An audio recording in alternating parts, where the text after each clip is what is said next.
Atos dos Apóstolos, capítulo 28. Da ilha de Malta a Roma. Estando já salvos, soubemos então que a ilha se chamava Malta. Os indígenas trataram-nos com extraordinária benevolência. Acenderam uma grande fogueira e em torno dela nos recolheram, em vista da chuva que caía e do frio que fazia. Paulo ajuntou um feixe de gravetos e o pôs na fogueira. Nisso, uma víbora, que fugira ao fogo, mordeu-lhe a mão. Quando os indígenas viram a serpente pendendo de sua mão, diziam uns aos outros: sem dúvida, este homem é homicida, pois, tendo escapado ao mar, a justiça não deixa viver. Ele, porém, sacudindo a víbora no fogo, não sofreu mal algum. Julgavam os indígenas que ele viesse a inchar e que subitamente caísse morto. Mas, depois de esperarem muito tempo, vendo que não lhe acontecia mal nenhum, mudaram de parecer e disseram: ele é um deus. Havia na vizinhança sítios pertencentes ao principal da ilha, chamado Públio. Este homem nos hospedou por 3 dias em sua casa, tratando-nos bem. Ora, o pai desse Públio achava-se acamado com febre e sofrendo de disenteria. Paulo foi visitá-lo e, orando e impondo-lhe as mãos, sarou. Depois desse fato, vieram ter com ele todos os habitantes da ilha que se achavam doentes, e foram curados. Tiveram assim conosco toda sorte de considerações, e, quando estávamos para navegar, proveram-nos do que era necessário. Ao termo de 3 meses, embarcamos no navio de Alexandria, que havia passado o inverno na ilha. Esse navio levava por insígnias os Dióscuros. Fizemos a escala em Siracusa, onde ficamos 3 dias. De lá, seguindo a costa, atingimos Régio. No dia seguinte, soprava o vento sul e chegamos em 2 dias a Pozzuoli. Ali, encontramos irmãos que nos rogaram que ficássemos na sua companhia 7 dias. Em seguida, nos dirigimos a Roma. Os irmãos de Roma foram informados de nossa chegada e vieram ao nosso encontro até o foro de Ápio e as 3 tavernas. Ao vê-los, Paulo deu graças a Deus e se sentiu animado. Chegados que fomos a Roma, foi concedida licença a Paulo para que ficasse em casa própria com um soldado que o guardava. 3 dias depois, Paulo convocou os judeus mais notáveis. Estando reunidos, disse-lhes: irmãos, sem cometer nada contra o povo, nem contra os costumes de nossos pais, fui preso em Jerusalém e entregue nas mãos dos romanos.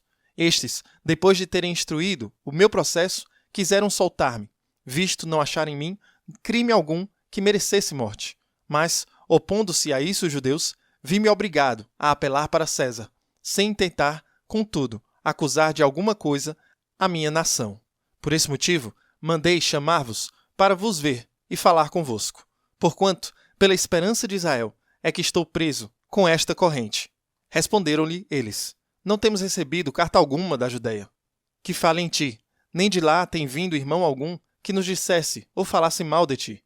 Quiséramos, porém, que tu mesmo nos dissesses o que pensas, pois o que nós sabemos dessa seita é que em toda parte lhe fazem oposição.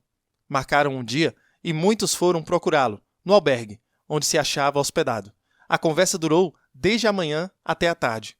Paulo expôs-lhes o reino de Deus e apresentou, sempre de novo, testemunhos destinados a convencê-los a respeito de Jesus, baseando-se na lei de Moisés e nos profetas. Alguns se persuadiram pelas suas palavras, outros não acreditaram. Não estando concordes entre si, retiraram-se, enquanto Paulo lhes fazia esta reflexão: bem falou o Espírito Santo pelo profeta Isaías a vossos pais, dizendo: vai a este povo e dize-lhes: com vossos ouvidos ouvireis, sem compreender. Com vossos olhos olhareis, sem enxergar.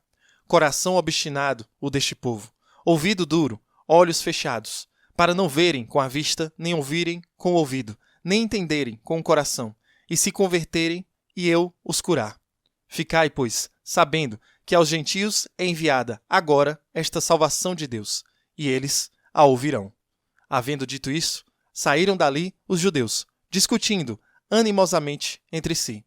Paulo permaneceu por 2 anos inteiros no aposento alugado, e recebia a todos os que vinham procurá-lo. Pregava o reino de Deus e ensinava as coisas a respeito do Senhor Jesus Cristo, com toda a liberdade e sem proibição. Explicação, capítulo 28. Muito bem, chegamos então à conclusão do relato de Lucas sobre a história. Vimos ali desde o seu evangelho, passando também por Atos dos Apóstolos, e agora concluímos todo esse relato feito por Lucas. Mas isso não é o fim do evangelho, certo? Paulo está ali na ilha de Malta e não é o fim do evangelho. Paulo está em Roma e não é o fim do evangelho. Mas à medida que o Senhor passa o bastão aos apóstolos e os apóstolos passam o bastão aos próximos cristãos, aqui nós também recebemos esse bastão. Então, Atos capítulo 28, Paulo não chega apenas a Malta. Aqui estão algumas coisas muito pequenas, talvez, mas importantes. Aqui Paulo e seus companheiros naufragaram na ilha de Malta. Eles estão acendendo uma fogueira. Então o povo maltês gosta de acender fogueiras. Em Atos 28, 3, nós vimos Paulo havia juntado um feixe de gravetos e os colocado no fogo, quando uma víbora saiu por causa do calor e se prendeu em sua mão. É uma coisa pequena. A grande coisa é que Paulo não morreu. Jesus havia prometido que lidaria com serpentes e não morreria. A maior coisa, bem, talvez não seja a maior de todas, mas o fato é que Paulo estava juntando gravetos e colocando-os no fogo. Então ele é mordido por uma víbora ao ver que as pessoas precisavam de ajuda e ele as estava ajudando, colocando esses gravetos na fogueira. É apenas um daqueles pequenos pontos que se destacam, porque ser cristão nem sempre é um momento heróico, certo? Ser cristão é ter a atitude de servo. Paulo fala sobre isso o tempo todo. Ter a atitude de alguém que está a serviço do outro. Claramente, aqui está ele, vivendo o que prega. Uma coisa é dizer, outra coisa é fazer isso.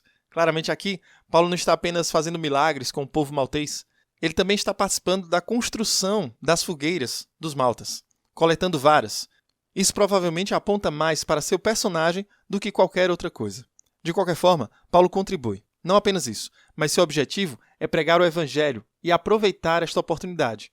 Ele estava em Roma sob prisão domiciliar e pregou para um guarda pretoriana. Ele aproveita toda e qualquer oportunidade. Nenhuma situação, nenhuma circunstância em que Paulo não estará disposto a pregar o evangelho, mesmo até o fim. Paulo não apenas pega gravetos e acende fogueiras, ele está sempre disposto a levar o evangelho a todos esses que estão por perto. Então, esse é o fim de Atos capítulo 28, mas como sabemos, a igreja continua. A carta de São Paulo aos Filipenses foi escrita quando ele estava em prisão domiciliar em Roma. Ele estava escrevendo como um prisioneiro, o que é realmente algo incrível para nós. Mais uma vez, destacar o caráter de Paulo.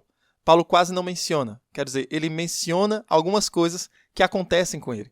Filipenses 1, de 12 a 13, vai dizer: quero que saibam, irmãos, que o que aconteceu comigo realmente serviu para o avanço do evangelho, de modo que ele se tornou conhecido em todo o mundo, a toda a guarda pretoriana e a todos os demais, que a minha prisão é por causa de Cristo. Veja, de novo isso. A carta de São Paulo aos Filipenses é a carta da alegria. Lembra-se de quando tivemos Jeremias, Ezequiel, os profetas, que são as lamentações? Aqui está São Paulo aos Filipenses. Esta é a epístola da alegria, a carta da alegria. Ele apenas diz: quero que você, por favor, se alegre sempre. Eu digo a você, alegre-se. Eu nem me importo se as pessoas estão pregando Jesus porque querem me fazer ficar mal. Mesmo nisso, eu não me importo. Filipenses 1,18, somente que Cristo seja proclamado em todos os sentidos, seja em fingimento, seja em verdade, é nisso que eu me alegro. São Paulo demonstra que isso é chamado de apatia. Não é a mesma coisa que apatia. Apatia é uma coisa, pode ser negativa, certo? Que não liga para aquilo, seja o que for, é indiferente, de uma forma negativa. Mas existe também esta apatia positiva. Esta apatia positiva, que significa sou indiferente a tudo o que o Senhor quer. Não é apatia em termos de sou simplesmente insensível ou indiferente, mas apatia seria a virtude da indiferença. Se Deus me faz ter uma vida curta ou longa, o que Ele quiser, eu sou indiferente, eu aceito isso. Se Ele quer que eu tenha saúde ou doença, eu aceito isso. Se Ele quer que eu tenha riqueza ou pobreza, o que Ele quiser, eu vou aceitar. Esse tipo de sagrada indiferença, esta santa apatia, é o que São Paulo demonstra aqui na carta de São Paulo aos Filipenses. No capítulo 1, versículos de 20 e 21, vai dizer como é minha ansiosa expectativa e esperança de que não ficarei envergonhado, mas que com toda a coragem agora, como sempre, Cristo será honrado em meu corpo, seja pela vida ou pela morte. Pois para mim, o viver é Cristo e o morrer é lucro. Isso é muito importante. Esta deve ser cada uma de nossas atitudes com a vida. Qualquer situação que temos, Deus, se é isso que o Senhor quer, então está ótimo. Eu vou me alegrar com isso. É o segredo para a felicidade de São Paulo. É esse segredo da alegria. Perceber que seja pela minha doença, pela minha saúde, Deus está sendo glorificado. Pela minha riqueza ou pobreza, Deus está sendo glorificado. Por tudo aquilo que eu vivo, de tristeza e alegria, Deus está sendo glorificado. São Paulo recorda que devemos brilhar como luzes no mundo. Filipenses 2, 14 e 15. Fazei todas as coisas sem murmurações nem questionamentos, para que sejais irrepreensíveis e inocentes, filhos de Deus sem mácula no meio de uma nação corrupta e geração perversa, entre a qual vocês brilham como luzes no mundo. Nós podemos fazer isso. Quando temos essa santa indiferença, santa apatia, Deus, seja o que for, que o Senhor quiser, é isso que eu vou querer. São Paulo fala sobre isso nesta canção incrível em Filipenses capítulo 2, onde ele fala sobre Jesus, Filipenses 2, de 5 a 8. Tende entre vós o mesmo sentimento que houve em Cristo Jesus, o qual, embora fosse em forma de Deus, não teve em conta a igualdade com Deus. É algo a ser agarrado, mas esvaziou-se, assumindo a forma de servo, nascendo à semelhança dos homens, e sendo encontrado em forma humana, ele se humilhou e se tornou obediente até a morte, e morte de cruz. Esta seção inteira é, na verdade, o que os estudiosos das Escrituras acreditam ser um poema antigo, ou até mesmo uma música. Os cristãos iriam cantar isso. Filipenses 2, 9 a 11, por isso Deus o exaltou soberanamente e lhe concedeu o nome que está acima de todo nome, para que ao nome de Jesus todo joelho se dobre, nos céus, na terra e debaixo da terra. E toda língua confesse que Jesus Cristo é o Senhor, para a glória de Deus Pai. Duas coisas queremos destacar aqui nesse trecho. Isso é incrível. Tem três coisas. Um é que Paulo diz, seja como Jesus nisso. Seja como Jesus. Filipenses 2, 3 a 4. Não façam nada por egoísmo ou vaidade, mas com humildade. Considerem os outros superiores a vocês mesmos. Que cada um de vocês olhe não apenas para os seus próprios interesses, mas também para os interesses dos outros. Essa é a mente de Jesus. Portanto, a primeira coisa é que somos convidados a sermos aquele homem, a sermos o Cristo Jesus aqui. A segunda coisa é que São Paulo está deixando absolutamente claro que Jesus é totalmente Deus, completamente. Filipenses 2,6. Embora ele estivesse na forma de Deus. Esse é um termo muito técnico. Nas notas da Bíblia que o Padre Mike usa, que é a Bíblia da Grande Aventura, ele destaca isso, na forma de Deus. O grego mostra que atributos divinos e, portanto, natureza estão implícitos aqui. É a natureza divina que Jesus está compartilhando. Filipenses 2,6. Embora ele estivesse na forma de Deus, não considerava a igualdade com Deus uma coisa a ser alcançada. Significa uma coisa a ser manejada. Pense assim, ele é igual a Deus, ele é Deus, mas ele não considerava a igualdade com Deus algo a ser exercido, a ser usado contra os seres humanos.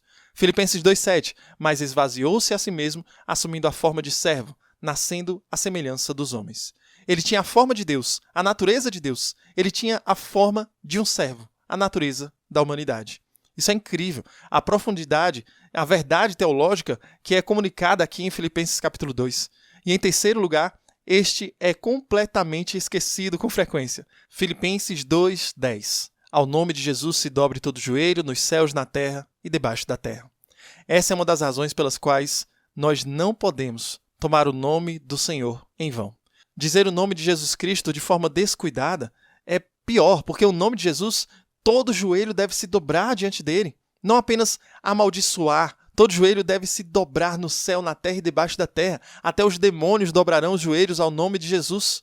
Filipenses 2:11. E toda língua confesse que Jesus Cristo é Senhor, para a glória de Deus Pai. Esse é o ponto. Tudo isso é feito para a glória de Deus Pai. A preocupação de Jesus era que o Pai fosse glorificado. E assim, no fim de todas as coisas, ao nome de Jesus, cada joelho deve dobrar e cada língua deve confessar. Por quê? Para a glória do Pai. Tudo que fazemos, honrar Jesus, honrar o Espírito Santo, andando como cristãos, glorificando ao Pai. A preocupação de Jesus em querer glorificar ao Pai e querer fazer a vontade do Pai também pode ser a nossa preocupação. Tudo que fazemos em nome de Jesus, no poder do Espírito, está feito para glorificar ao Deus Pai. Que maneira incrível de viver. A santa indiferença. Deus, seja o que o Senhor quiser, o meu querer. Mas isso vai contra a nossa natureza, isso vai contra o nosso quebrantamento. Então nós precisamos da vida de oração. Precisamos da graça de Deus para nos ajudar a perseverar. Como diz São Paulo, em Filipenses capítulo 2, versículo 12. Operai a vossa salvação com temor e tremor. Saber que podemos perder nossa salvação. Então trabalhemos arduamente a nossa salvação com medo e tremor, orando uns pelos outros, ajudando a todos e buscando sempre glorificar a Deus com cada uma das nossas vidas. Que Deus abençoe você e reze por mim.